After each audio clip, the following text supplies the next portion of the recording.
Bonjour à tous et bienvenue sur Aquazen. On se retrouve aujourd'hui pour un nouvel épisode et ça faisait longtemps, un nouvel épisode de Reef, la série consacrée à mon aquarium marin, mon Nano 60 litres de chez Blue Marine. Alors ce bac est en fonctionnement depuis un peu plus de 2 ans maintenant et on peut dire qu'il est parfaitement épanoui. Il y a eu forcément des petits aléas, des petites choses qui ont évolué au fur et à mesure du temps en termes de population. On va tout de suite faire le point justement du vivant dans ce bac et puis ensuite je vous parlerai de 2-3 petites choses, alimentation et supplémentation. Alors poisson, vous pouvez le voir sur le côté, j'ai fait l'acquisition d'un petit gobiodon Okinawa, un petit gobiodon jaune qui est très sympa, très mignon, et là pour le coup ça m'arrange, même si dans l'absolu ça me plaît pas trop qu'ils se mettent du côté de la vitre. Petit gobiodon qui vient remplacer mon Blenny, mon Essenus bicolore, qui a fait un saut de bac il y a quelques temps de cela.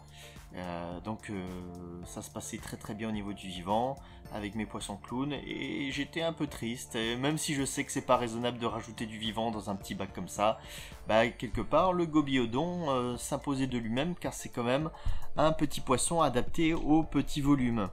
Alors souvent il se met parfois du côté de la vitre parce qu'il cherche encore ses repères. Souvent il se cache derrière les roches ici, dans le palitoa il se cache aussi, ou dans les branches du capnella. Je dois avouer qu'il n'a pas encore tous ses repères, la preuve il vient se planquer derrière le thermomètre ici. Thermomètre d'ailleurs que je devrais déplacer car c'est pas très joli cet emplacement là. Et dans l'absolu, ce petit gobiodon est quand même plus adapté à ce volume qu'un Essenus bicolore finalement. Bon, même si l'Essenus bicolore allait très bien, c'est juste qu'il a fait un saut de bac et finalement c'est pas de chance. Là ça ne me surprend pas trop, certains peut-être en seront étonnés. Il se met souvent contre la vitre, c'était un comportement qu'avaient mes poissons clowns au tout début, quand ils n'étaient pas encore en symbiose avec les coraux dans le bac, pas encore bien acclimatés on va dire. Ils avaient tendance justement aussi à coller les vitres, ce qui n'est plus du tout le cas par rapport aux poissons clowns, vous pouvez le voir, ils sont quand même assez cool. Et ils ont bien trouvé leur place, même au niveau de leur rapport entre eux, à un moment donné c'était assez violent on va dire. Mais là franchement c'est le bonheur parfait. Ils ont leur petit matelas dans les zoanthus ici. J'ai même laissé pousser les zoanthus sur la vitre. Ils aiment bien se planquer à ce niveau là pour dormir la nuit, donc là c'est nickel. Le dernier corail en date dont j'ai fait l'acquisition, en tout cas qu'on m'a passé une bouture, c'est un capnella, ou on l'appelle plus communément arbre du Kenya. Il fait partie de la famille des coraux mous et je dois dire qu'il a plutôt bien poussé. On m'a donné une petite bouture, il a déjà bien poussé, il a bien trouvé sa place et là où je suis content c'est qu'il cohabite plutôt bien en termes de compatibilité avec le zoanthus qui est là tout autour et notamment le très agressif Discosoma vert qui est derrière, qui a pour habitude de venir brûler mon palitoa sur le côté, et là pour autant ils arrivent plutôt bien tous les deux à cohabiter, donc ça c'est plutôt pas mal. Je pense que d'ici quelques temps il va falloir aussi que je fasse des boutures de ce corail parce qu'il a tendance à beaucoup pousser, et c'est tant mieux quelque part. Donc derrière, vous le voyez pas trop bien, il y a le Discosoma qui s'est divisé en deux parties bien distinctes. On a une petite partie là qui s'est décrochée de la partie principale qui est tout derrière et donc qui vient continuer de chatouiller mon palitoa sans cesse depuis quelques temps. Ça fait un petit moment, ces deux coraux ne peuvent pas se voir et c'est plutôt mon palitoa qui en pâtit on va dire. Depuis la dernière fois qu'on s'est vu, depuis le dernier épisode de Reef, eh bien j'ai remasterisé la disposition des pierres. Pourquoi? Justement pour pouvoir insérer ce nouveau corail, il fallait bien que je lui trouve une place. Je voulais également trouver une autre place pour le sarcophyton, qui plusieurs épisodes en arrière avait des petits soucis. Et là, à l'emplacement où je l'ai mis, il semble reprendre le poids de la bête et revient un petit peu. Donc ça me fait plaisir. Le retour du sarcophyton, il a commencé à bien se regonfler. Il n'est pas encore au maximum de son potentiel, mais c'est quand même plutôt cool. Derrière, vous pouvez voir mon Pachysclavularia qui prend tout cet espace et qui est encore derrière, qui est un véritable chien-dent. Cette nouvelle disposition de pierre a tendance aussi à limiter son essor. Le zoanthus ici limite bien sa prolifération, donc ça c'est pas mal. Et là actuellement, ça fait 2 jours que c'est comme ça, où il y a pas mal de polypes qui sont fermés.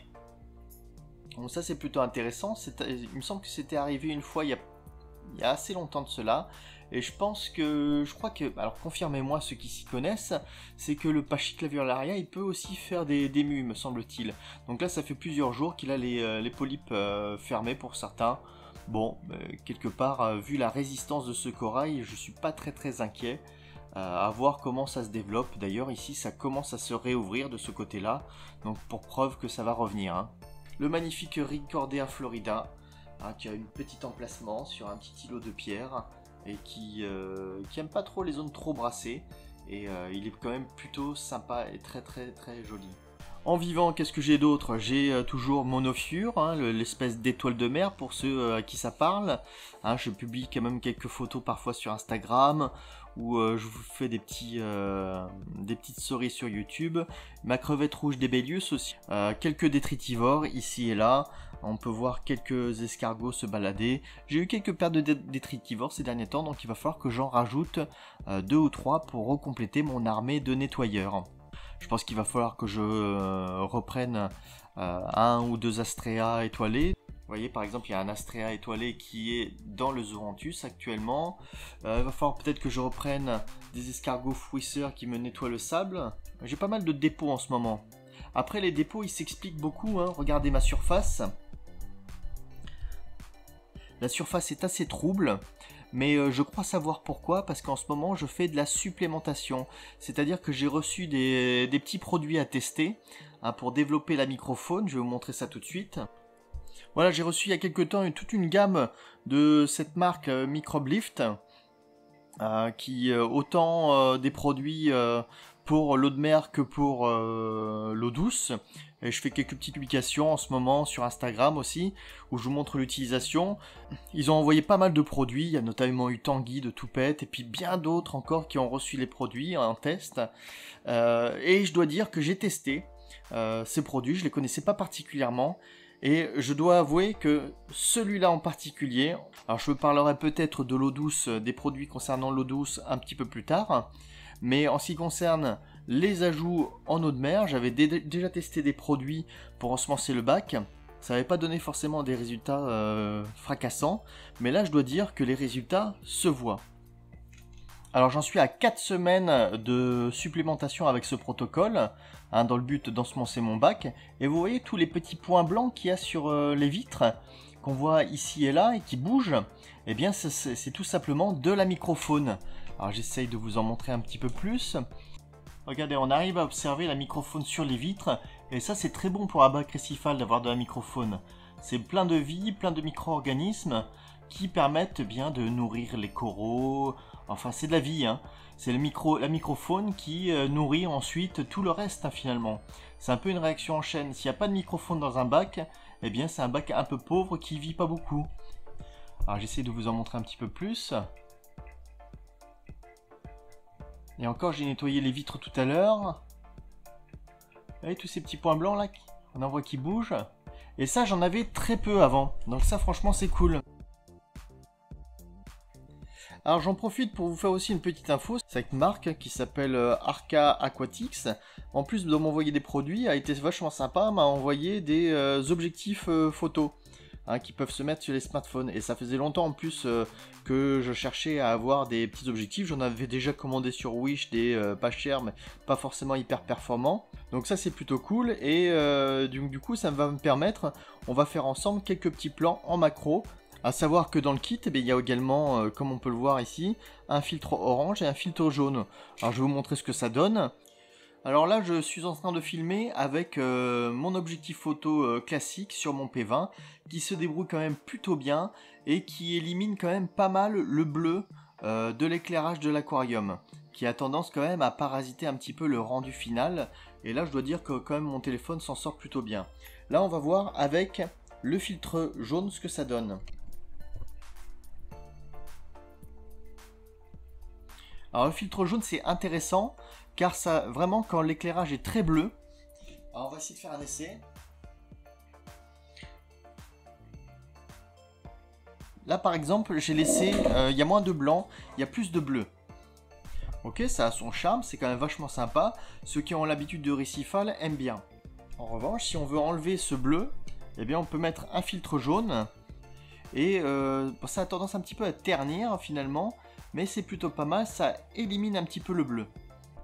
Passons maintenant au filtre orange, on va regarder ce que ça donne. Le filtre orange fait pas énormément de choses, ça assombrit un petit peu, je sais pas ce que vous en pensez.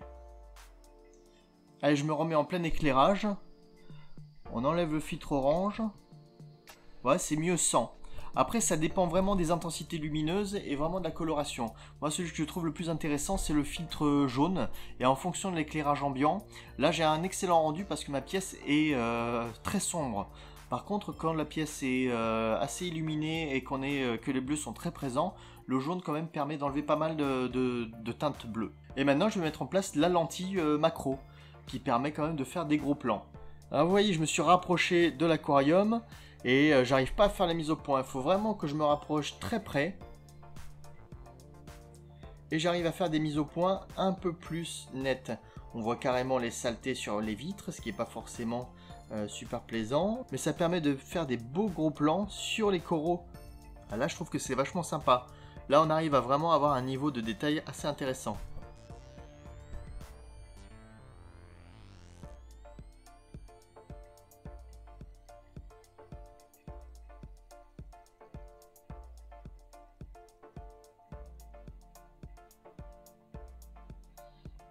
Un petit gros plan sur les polypes du Zoanthus. Ce qui est limitant quand même par rapport à un aquarium, vu que j'ai pas de fonction zoom sur mon téléphone, et là je peux filmer en gros plan que vraiment ce qui se situe en avant-plan sur mon aquarium, c'est-à-dire ce qui se situe environ à 3 ou 4 cm maximum de la façade de la vitre, hein, sur chacun des côtés.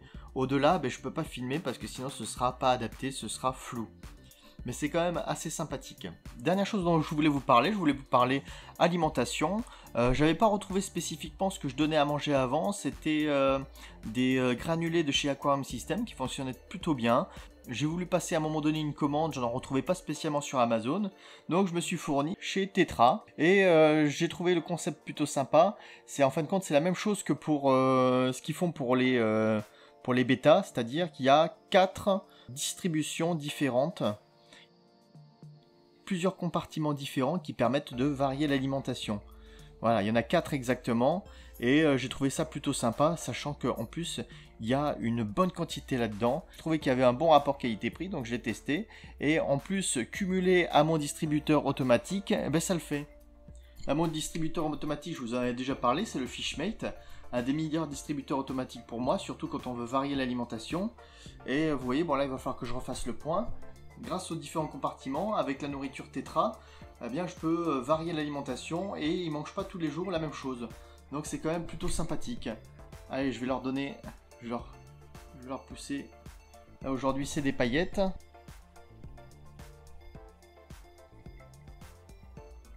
Je leur donne à manger tous les jours, mais j'essaye vraiment de limiter les quantités au minimum pour éviter de polluer mon bac. Là, vous pouvez voir là le film gras qui est en surface. Même si c'est un petit peu brassé, là ce que je vous avais dit c'est vraiment la résultante de ma supplémentation où j'ai augmenté de manière significative la microfaune dans le bac et ça se ressent quoi. Après, est-ce que c'est lié avec le dépôt qu'il y a au fond du bac? Je pense que c'est le cas effectivement. Là, on peut voir qu'il y a des... vous voyez le fait d'avoir nourri, ce que ça donne, il y a des polypes qui se sont refermés, ils ont capté un petit peu de nourriture.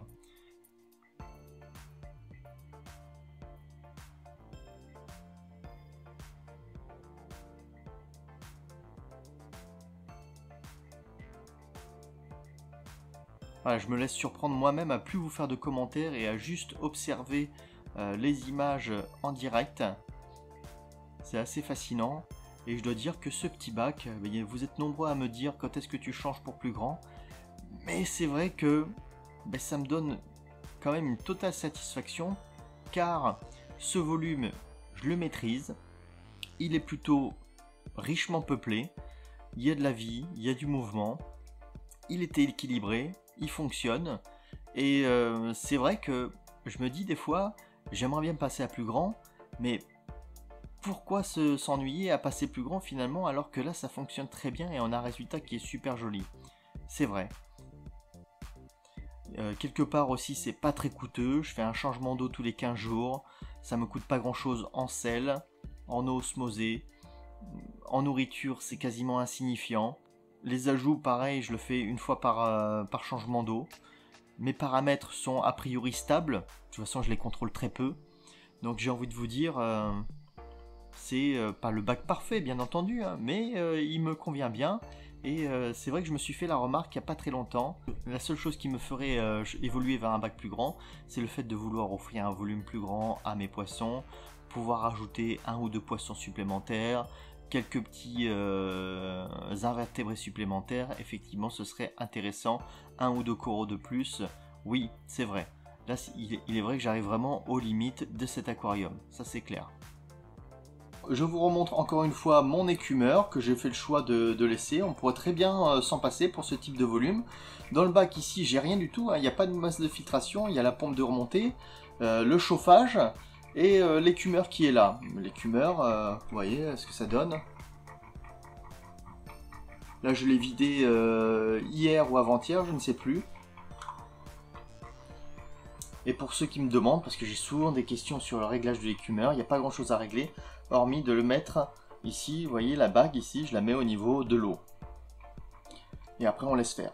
Parmi les questions nombreuses qu'on me pose, on me demande souvent si c'est l'éclairage d'origine. Oui, c'est l'éclairage d'origine de Blue Marine, j'ai changé pas mal de choses, hein. Il y a quoi? Il y a la pompe de brassage d'origine, j'ai changé la pompe de remontée parce qu'elle était bruyante, mais l'éclairage d'origine c'est toujours le même. Il fait bien le job, et pour des coraux mous, bien ça suffit. Alors, on a la petite crevette qui se montre là-bas. Et également l'ophiure qui se montre. Elle est vachement sympa. Elle se balade partout derrière. Elle a vachement d'espace au niveau du sable. Même si ça ne se voit pas trop, il y a beaucoup d'espace pour se déplacer derrière les roches. Elle se déplace même à l'intérieur des roches. Passe de l'autre côté, revient devant. Elle est superbe et elle est très très épanouie cette petite ophiure. On me demande également combien ça coûte un aquarium marin. N'hésitez pas à aller voir la vidéo que j'ai faite par rapport à ce sujet. Certes, cette vidéo date un petit peu. Les modèles d'aquarium qui sont présentés à titre d'exemple n'existent pas forcément ou les gammes ont été renouvelées. Mais je parle aussi combien m'a coûté cet aquarium, en tout cas dans sa phase de lancement. Aujourd'hui, on peut dire qu'il me coûte pas grand chose.